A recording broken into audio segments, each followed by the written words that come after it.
Olá, boa tarde. Hoje no programa Justiça em Ação você vai ver. No quadro Fala Doutor, o advogado Diego Sá tira suas dúvidas, as dúvidas do consumidor. Entrevista com a doutora Cristiane Morói, falando de condomínios. Entrevista com a doutora Nereide Batalha, ela é presidente da Comissão da Mulher e da advogada da OAB Maranhão. E ainda o debate jurídico com os advogados Rômulo Serra e Duarte Júnior. A OAB Maranhão e a CAAMA entregaram mais uma sala aos advogados maranhenses. Trata-se da sala Dr. João Carlos Campelo, que foi entregue na última semana aos advogados trabalhistas com uma estrutura 5 vezes maior, 2 salas de reunião, 10 computadores e uma sala de vivência. É o que vamos ver na reportagem da Vanessa Oliveira. Dessa vez, os profissionais contemplados foram os da Justiça do Trabalho com a sala Dr. João Carlos Campelo, disponível para atendimento aos advogados das 8 às 15h30, de segunda a sexta. A estrutura vai proporcionar maior comodidade e privacidade para os advogados. O foco é trazer benefícios, trazer comodidade, auxiliar o exercício profissional e dar todo o apoio que o advogado militante na Justiça do Trabalho precisa. É com muita alegria, com muito orgulho que entregamos aos advogados do Estado do Maranhão a sala Dr. João Carlos Campelo, um grande advogado militante na nossa cidade, advogado militante na Justiça do Trabalho. Aqui homenageamos, colocando o nome dele como nome da nova sala dos advogados da Justiça do Trabalho. Uma sala ampla, uma sala 5 vezes maior do que a anterior, com mais de 10 computadores, com scanners, com impressoras, com salas de reunião, com área de vivência para os advogados. Isso fruto de muito trabalho, acima de tudo de muita dedicação, de muito comprometimento, especialmente a doutora Débora Porto Cartagem, nossa tesoureira, que veio pessoalmente organizar, montar os computadores, fazer tudo, a quem faço um especial agradecimento, mas acima de tudo o nosso compromisso de dedicar todo o nosso empenho, todo o nosso esforço para melhorar e para facilitar a vida do advogado do Estado do Maranhão. O projeto foi executado pela gestão da Ordem dos Advogados do Brasil, seccional Maranhão, em conjunto com a Caixa de Assistência dos Advogados do Maranhão, que adquiriu todos os computadores e o mobiliário do local. A inauguração da nova sala dos advogados aqui na Justiça do Trabalho vem proporcionar maiores benefícios para a nossa classe. Nós, junto com a OAB Maranhão, adquirimos 10 computadores novos, também criamos 2 salas de reuniões para os advogados que militam aqui na Justiça do Trabalho, proporcionando assim uma maior comunidade para os membros da nossa classe que militam aqui na Justiça do Trabalho. É importante enfatizar que esse é um trabalho em conjunto da OAB Maranhão e da Caixa de Assistência, e esse é só o primeiro passo para que nós possamos, nas outras subseções do Estado, também inaugurar novas salas dos advogados, tanto nas subseções quanto nos fóruns das comarcas. A sala tem o nome de Dr. João Carlos Campelo, um advogado abnegado na defesa das causas trabalhistas. O também advogado e filho dele, Pompeu Neto, agradeceu em nome da família pela singela homenagem e falou quanto é importante esse reconhecimento para o seu pai, que tanto atuou na advocacia do Estado. Olha, primeiramente eu quero agradecer a atual gestão da OAB, que reconheceu, o nome do Dr. Campelo, que por muitas décadas militou aqui na Justiça do Trabalho, E aí, sobre a importância dessa sala, eu vejo como o seguinte: dá mais conforto para o advogado, com essa maioria de computadores, espaço físico, O que vai com certeza melhorar bastante o trabalho diário dos advogados que militam aqui da Justiça do Trabalho. O espaço que era pequeno e não dava para acomodar todos os advogados que procuravam a sala, agora mudou. A sala conta com espaço 5 vezes ainda maior, com mais de 10 computadores, além de 2 salas para reunião. Tudo para garantir a comodidade e o bem-estar do advogado. Com o horário devidamente agendado, o advogado poderá atender um cliente. Um funcionário da OAB estará à disposição para os agendamentos e para orientar sobre a utilização da estrutura da sala do advogado. E agora vamos ao quadro que está todo mundo comentando. É o quadro Fala Doutor.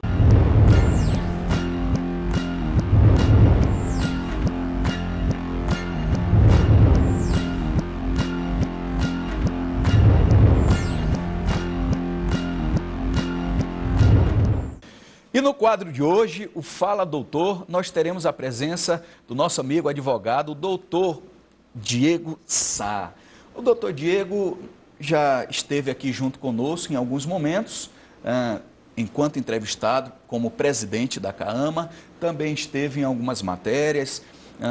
Mostramos hoje, doutor Diego, antes de entrar no assunto consumidor, a entrega da sala do advogado, e eu quero iniciar o quadro lhe parabenizando, né? Ainda nesse primeiro bloco a gente mostrou aquela sala, e antes de entrar no assunto, eu queria que o senhor explicasse melhorzinho como se deu a entrega da sala do advogado a todos os advogados de São Luís. Bom, Fidelix, primeiramente é um prazer estar no seu programa novamente, lhe parabenizar pelo excelente trabalho que você vem fazendo à frente do Justiça e Ação. Obrigado. Nós entregamos na semana passada à Sala dos Advogados da Justiça do Trabalho um projeto realizado entre OAB Maranhão e Caixa de Assistência, e nós podemos dizer, Fidelix, que foi um projeto inovador, é um projeto inovador aqui no Maranhão, uma sala completa, com 10 novos computadores, com salas de reunião, enfim, uma sala que traz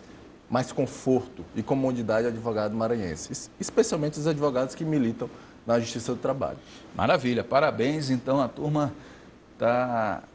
tem percebido o trabalho do senhor, o trabalho da OAB, isso tem sido muito interessante. Bom, agora vamos ao quadro, dizer também que é uma honra tê-lo aqui no nosso quadro Fala Doutor, que é um quadro que está muito comentado, porque lida diretamente com a população, né? A população se vê representada aqui no programa, com as questões, com as dúvidas, e o senhor vai perceber que no programa de hoje tem até algumas dúvidas, os telespectadores estão até meio chateados, falam incisivamente. O quadro de hoje está bem interessante. Vamos à primeira pergunta do quadro Fala Doutor. Doutor, meu nome é Leonardo. Chegou para mim o cartão de crédito que eu não solicitei. O que eu devo fazer? Isso é muito comum, doutor, muito comum. Chega na nossa casa um cartão de crédito e, de repente, o consumidor nem solicita o cartão. Como é que ele deve proceder? É verdade, Fidelix. Leonardo, primeiramente, o Código de Defesa do Consumidor ele proíbe esse tipo de conduta por parte do fornecedor. Então, o envio ou a entrega, por exemplo, do cartão de crédito para o consumidor sem ele ter solicitado, isso a gente pode considerar como uma prática abusiva. No seu caso, como é que você deve proceder em relação a isso? Eu sugiro que você inutilize o cartão de crédito, né, e possa também enviar um e-mail à administradora do cartão ou ao banco emissor desse cartão de crédito, só para a gente confirmar, né, que realmente, efetivamente, você não quer utilizar o cartão. Antes de tomar outras medidas, comunicar à agência, ou enfim, primeiro fazer a comunicação e depois tomar as medidas cabíveis. Exatamente. Né? O que acontece geralmente? O banco, o emissor, envia o cartão de crédito ao consumidor e, na verdade, espera que ele utilize. Na verdade, o intuito é esse, é que o consumidor utilize o cartão. Se o consumidor utilizar o cartão, claro que pode ensejar a cobrança de taxas. Sim. Mas, geralmente, quando ele envia o cartão para a residência do consumidor e o consumidor não solicitou, o consumidor ele passa a não querer utilizar esse cartão e, por isso, ele não pode ser cobrado por taxas. Caso seja cobrado, ele pode procurar os órgãos de proteção ao consumidor e até, dependendo do contexto, ajuizar ação judicial em desfavor tanto do cartão de crédito, da administradora do cartão de crédito, como do próprio banco emissor do cartão. É o que nós conhecemos como vamos ver se a graça pega. Exatamente. Né? Vamos ver se a graça pega. Envia o cartão e aí, se não reclamar, a graça pegou. Bem esclarecido. Vamos à próxima pergunta da população. Doutor, meu nome é John Luthier. Na compra com cartão de crédito, a loja pode estipular um valor mínimo? É interessante, doutor, se de repente eu quiser passar o meu cartão de crédito e comprar um sanduíche apenas no cartão, um valor de R$6, né? Será que a instituição ela pode determinar o valor da minha compra no cartão? De forma alguma, Fidelix. Não pode haver diferenciação entre a compra no crédito, no débito ou no dinheiro. Também se trata de uma prática abusiva que a gente verifica cotidianamente, né? Na verdade, isso já se tornou uma rotina. Então, o que pode acontecer? No caso de um estabelecimento, de uma loja, exigir um valor mínimo para a compra no cartão de crédito, como é o caso aqui do nosso amigo, ele pode, diante desse fato, procurar também os órgãos de proteção e defesa do consumidor, informar o fato, fazer uma reclamação e aí o órgão entrará com as medidas cabíveis contra o fornecedor. Trata-se de prática abusiva, isso não pode acontecer. Perfeito. Vamos à próxima pergunta do telespectador. Doutor, meu nome é Arielto Queiroz. Eu paguei a taxa de religação e até o momento não vieram religar minha energia. Todas as minhas coisas estragaram. Qual a medida cabível que eu posso tomar? Pelo que eu entendi, doutor Diego, ele teve a sua energia cortada, pagou a taxa de religação, acho que até aquela taxa que determina urgência. É a ligação de urgência. Né? É a ligação de urgência, né, que é uma taxa maior, principalmente porque acho que deveria ter comida ali, e estragou. Não fizeram a religação que ele solicitou. E aí? O que acontece nesse caso, Fidelix? Isso acontece muito também, infelizmente. O consumidor, ele, pela necessidade, muitas das vezes, por exemplo, o consumidor ele tem um comércio. Sim. E pede uma religação de urgência para que não tenha os seus produtos estragados. No caso, existe uma resolução da ANEEL, Agência Nacional de Energia Elétrica, 414, que ela é clara e dispõe o seguinte, que a religação de urgência ela tem que ser feita em zona urbana em até 4 horas. Se passar dessas 4 horas, o consumidor ele não pode ser cobrado pela religação. Olha que interessante. No caso do nosso colega, ele pediu a religação de urgência, Sim. Não foi cumprido o prazo, mesmo assim, ele está sendo cobrado pela religação de urgência. Diante desse contexto, uma vez ele comprovando o dano sofrido, e no meu ver, esse dano é presumido, pelo menos o moral, ele pode entrar com uma ação de reparação de danos materiais, comprovando que os alimentos, no caso, se estragaram, enfim, os produtos que eles tinham estragado devido à falha na prestação de serviço da concessionária de energia e, cumulado a essa ação de reparação de danos materiais, ele pode também pedir uma indenização por danos morais. No meu entender, isso é plenamente cabível. Perfeito. Vamos a mais uma dúvida do telespectador. Doutor, meu nome é Pablo. Eu comprei uma comida no comércio e percebi em casa que estava estragada. Fui trocar e não quiseram trocar para mim. O que eu deveria fazer? O Pablo está falando da compra de uma comida estragada. Eu acho que não analisou ali o prazo de vencimento, enfim. E ele tentou trocar, e aí, como é que ele deve proceder? Primeiro passo, Fidelix, ele tem que comunicar o fato ao fornecedor. Levar o acontecimento ao fornecedor, dizendo que ele adquiriu naquele estabelecimento aquele alimento e aquele alimento está estragado. Mas ele também tem que ter alguns cuidados em relação, quando for comprar o alimento, ele verificar a data de validade. Caso ocorra também de depois de ele já ter adquirido, verificar que o alimento está estragado, ele guardar a embalagem, guardar também a nota fiscal, tirar foto, se for o caso, levar algumas testemunhas que possam ali verificar que realmente aquele alimento está estragado. Além disso, ele também pode comunicar à vigilância local para que ela possa tomar as medidas cabíveis. E no local, no estabelecimento, para verificar, né? Exatamente, se não é só aquele alimento, mas Sim. pode também... ser um lote inteiro. Exatamente. Doutor Diego, temos uma pergunta via e-mail, e aí a sua participação é importante também pelo e-mail. Se quiser enviar uma pergunta, tirar dúvida, programa justiçaemação@gmail.com. E é uma pergunta interessante que eu até aproveito, porque eu estou me mudando agora, doutor, recebi o apartamento em julho, e eu fiquei meio preocupado com esse e-mail, que diz o seguinte: doutor, comprei um apartamento e a construtora, pelo contrato, me passou alguns itens como louça do vaso sanitário, como piso e etc.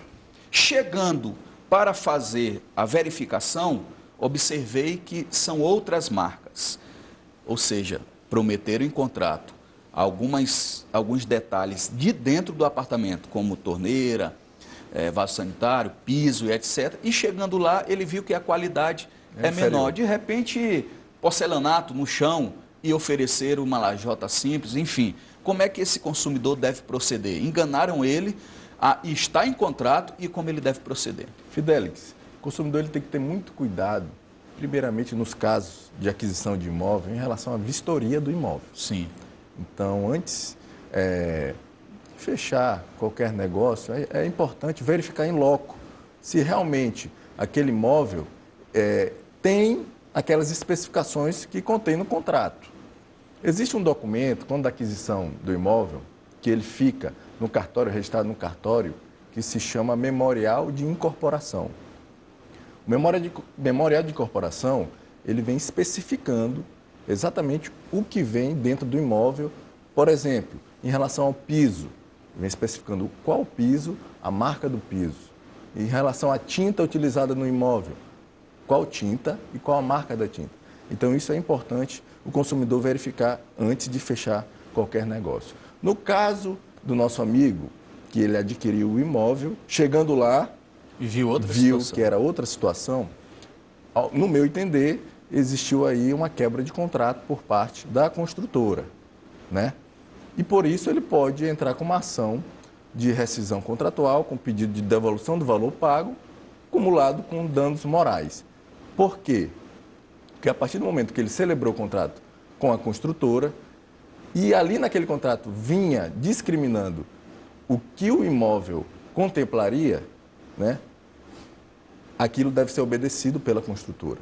E pelo que eu vi, não foi obedecido, muito pelo contrário. Então ele foi frustrado na sua expectativa, no seu direito, né? Na sua expectativa de direito. Então, por isso, ele pode entrar com uma ação rescisória, na minha opinião, pedindo a rescisão do contrato, é lógico, a devolução do valor já pago, além de indenização por danos morais. Perfeito. E se de repente apenas um item dessa relação, desse documento que o senhor disse que o consumidor ele recebe da construtora, for apenas um item e não de repente 5 itens como foi determinado aqui, assim mesmo cabe o que o senhor falou. Pode ser 1 ou 5, não cumprir um contrato, já cabe o que o senhor falou. Exatamente. O contrato ele vincula as partes. É claro que a gente tem que trabalhar com a razoabilidade, a proporcionalidade. Será se vale a pena para o consumidor rescindir o contrato, passar por uma ação judicial para discutir um item do imóvel, sendo que isso pode ser resolvido de forma amigável? Sim, perfeito. Então, o primeiro ponto é conversar, o consenso, né? É o consenso, conversar, entrar em um acordo para que isso possa ser resolvido. Caso não seja resolvido, tranquilamente ele pode entrar sim com a ação judicial cabível. Perfeito. Bom, quero agradecer a sua participação e dizer que fiquei impressionado, né? Um homem bate com... O senhor sabe que eu apresentava um programa de esporte, né? Antes. Então a gente falava o seguinte, quando o jogador é bom, ele bate com as 2 pernas. E o senhor veio, tirou as dúvidas da população, já esteve aqui enquanto presidente da CAAMA, tem trabalhado também em prol dos advogados do Maranhão. Então, é um prazer tê-lo aqui no nosso programa e dizer que o Justiça em Ação está sempre de portas abertas. Prazer é sempre nosso, Fidel. Te parabenizar mais uma vez pelo excelente trabalho que você vem fazendo à frente do Justiça em Ação, um programa inovador e que eu tenho certeza que ficará aí por muito tempo trazendo informações e benefícios à sociedade maranhense. Maravilha. Vou de intervalo, na volta tem mais Justiça em Ação.